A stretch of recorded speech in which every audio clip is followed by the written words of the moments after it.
Magandang araw! Hello mga Lods! Ang i-feature naman natin ngayon ay isang prutas. So, ito yung tinatawag na dragon fruit. So, pag nasa puno pa yan, nasa baging pa niya, ay ganun ang kanyang hitsura. So, ito yung kanyang bulaklak. So, ito, hinog na ito. Hinog na yan, pwede nang kainin. So, ito ay tropical fruit na makikita na rin ito sa Pilipinas. So, marami na rin tayong ganyan. Mababa ito sa calories.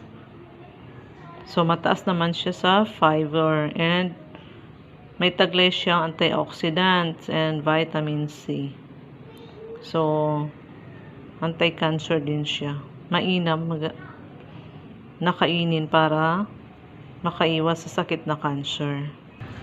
So, ayan guys, ito, open natin siya. Slicein lang natin ito ng pahaba. So,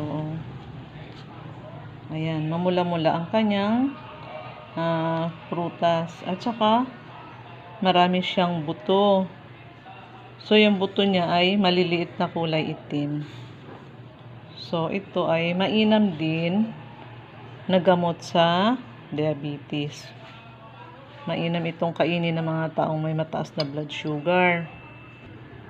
Dahil tumutulong ito mag-regulate ng blood sugar level sa katawan. So, madali ito siyang ma-absorb. Ayan. Ayan. Tikman po natin ito. Ayan, meron siyang maliliit na buto. Ayan. So, pwede naman ito kainin araw-araw dahil mababa naman ang calorie content nito. So, ayan po, close up natin. Ayan, makikita natin ang mga buto nito. Sobrang maliliit lang.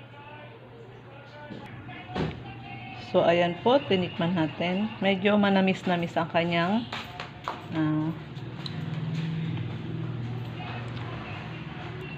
manamis-namis ang kanyang prutas. So, mababala ang chance ng mga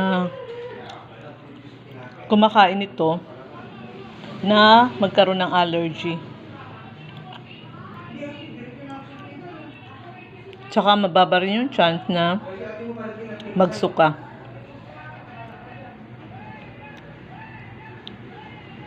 Dahil mayaman sa vitamin C, ayan, nakakapatas din ng immune system.